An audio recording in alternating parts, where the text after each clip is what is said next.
So as you saw by the title of the video, is the Challenger 2E going to be a vehicle that changes up the top tier environment for the British? Now, of course, the title is going to be much shorter than that. And the short answer to it is maybe. And that's a really big maybe. But welcome back to not only another dev server video, but also another talking head video. But this time we're talking about the Challenger 2E that is going to be coming in the next major updates. Now, first and foremost, I have to give this disclaimer. This is the dev server stuff. The footage you're currently seeing is not of this vehicle. I understand it. I didn't really want to get background footage of me just wasting AI, World War II tanks, etc. It's just not really going to be worthwhile. So instead, here is some good footage of some Challenger 2s, the Black Knight, and various other ones that I managed to get during the downtime. And of course, the gameplay footage itself is from the live server. Now, I will be going into detail about the Challenger 2E that currently exists in the dev server itself. So if you guys want to go ahead and take the time to check this out, I will be having a dedicated video of this when it does drop into the live server. I would say in about maybe 2 weeks or so, or within 2 weeks from the time that you are watching this video. So anyways, let's get right to it, shall we? Now, the Challenger 2E that's currently coming is exactly the same as the other Challenger variants currently in the game, with some notable exceptions. And I mean some very good exceptions that is going to make this vehicle, at least in my opinion, that much more competitive in the top tier environment. Now, if you are familiar with the top tier environment, either through my videos or through your own experiences, one of the biggest key aspects of it is mobility. Now, armor does play a little bit of part into it, but in truth, armor doesn't really matter as much as it does in the lower tiers. What really is important is mobility. Now, of course, if you've played any British vehicles at top tier, they're not exactly known for being some of the fastest vehicles, nor are they the best when it comes to being armored vehicles as a whole. Now, a hold down Jelly 2 in a sniping position is going to be incredibly deadly. Let's be honest there, right? But the vehicle's protection itself, even in the turret phase, is just so insignificant compared to that of, say, the T-80s or the Leopard 2s, that it's not really worthwhile. And seeing that you're not able to get into an early game position fairly quickly, it really makes playing these types of vehicles just that much more difficult to do. And so that's where the Challenger 2E comes into play. Instead of having the Black Knight have, say, a 1217 horsepower engine, bringing it up to around, 59 kilometers an hour, you now have a 1500 horsepower engine, bringing this vehicle up to 72 kilometers an hour, bringing this on par with that of the T-80s, the M1s. I think it's even a little bit faster than that of the M1 Abrams itself at around, 68 up to 72 kilometers an hour, which does make a significantly big difference, especially for when it comes to the British as a whole. This is something that they don't really get, in fact, at all. Most of their super fast vehicles aren't even very British to begin with. I'm looking at you, Vickers Mark 7. However, I found myself being very curious about this vehicle itself. Now, I decided to take a about 10-minute Google search to find out what is the Challenger 2E. Of course, we know that this is an export tank. However, what are the specifics behind it? Now, unfortunately, I wasn't able to find much information on the Perkins CV12-6A, which is the power pack found on this one. Instead, what I did find was the Euro power pack. It's 1500 horsepower MTU. And yes, I know this is the same power pack found on the Challenger 2s all the way up to the Challenger 2 Black Knight. Although when it comes to just the accuracies of the engine, I guess the document I am reading right now is a little bit accurate for the most part. And can you believe this is a German-made engine?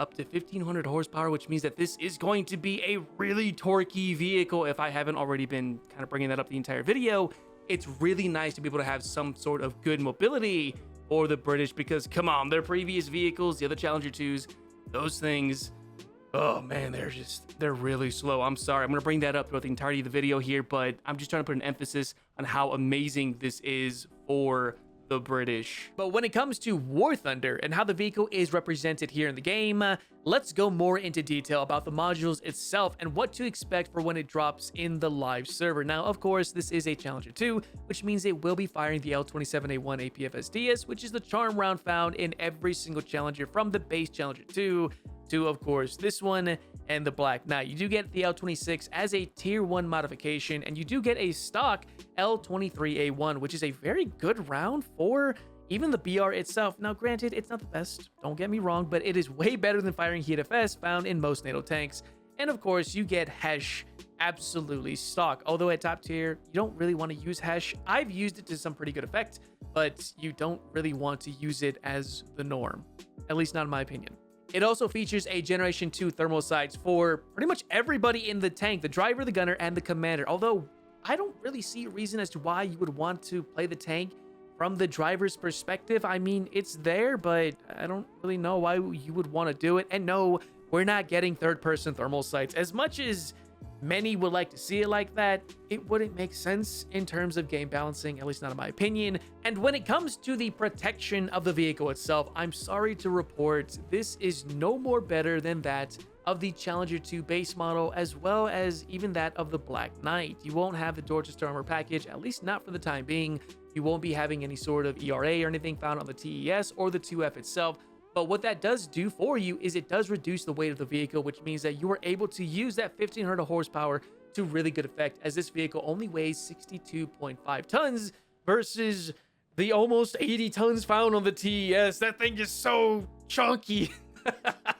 And that's really it for when it comes to the Challenger 2E and its specs and details, etc. Now, when I said this vehicle is going to change up the high tier environment, I really meant that. When it comes to the meta as a whole, it's not armor, it's not firepower, it's mobility. Mobility is absolutely key for when it comes to getting to those early game spots, being able to flank and spank your enemies. You're not able to do that with any of the British tanks, minus some exceptions, Vickers, etc., but those aren't exactly top tier, high tier, but not true top tier. Now, I'd like to use the Khalid as a perfect example to kind of exemplify what I mean. If you are familiar with any of the Chieftain platforms, you should know or would know by now that they are very, very slow. Good firepower, decent armor for the most part, but terrible mobility. The Khalid, when it first came to the game, to this day still, is the fastest Chieftain by a mile, and the gameplay, at least differences between those vehicles, the tech tree versions and the premium, are night and day difference. The Challenger 2E is going to be that very clear example of how far behind the British have fallen for when it comes to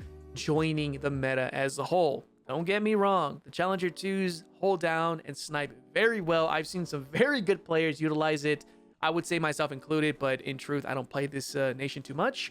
They can be good, but they are being made just that much better, which makes it far more user-friendly, at least in my opinion. Oh, and I'll have a link down to all of those videos in the description or part of a card right here. I do have a terrible habit of forgetting to put all the links down there, so thank you guys so much for reminding me in the comment section. It really means a lot.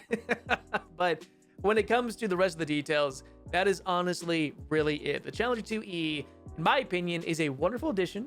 Although it's not sitting in the right area, it should sit right below the Vickers line as opposed to the existing Challenger 2s, and I don't see this being a better vehicle than that of the Black Knights, at least for the type of vehicle that it really is, if that makes sense. Meaning, Gaijin, can you please move this down to the Vicker line? It is an export vehicle. Let's kind of keep it right there, please. And also, any known information of this vehicle that you happen to have that I can't seem to find, let me know down in the comment section below about it, the historical references behind this. I understand, I guess the Greeks wanted it and so on and so forth, but not gonna get into that detail, at least not for the time being. In other words, I'll leave that to the professionals.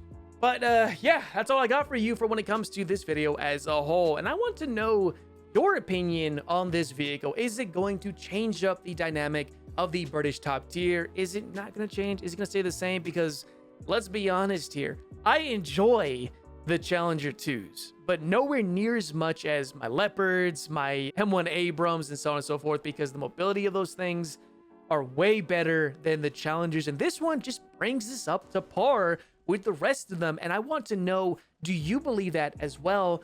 Are you going to be playing this? Are you going to be grinding it? Or are you just going to ignore the British as a whole? Which, in truth, I say don't do that. You know, grind up the nation, enjoy it for yourself, create a valid opinion for it, so that you don't say it's bad and not have it. I've seen a lot of people do that in the forums, and it drives me nuts, to be honest. And you know what? The British drive me nuts too. But I love their stuff, right?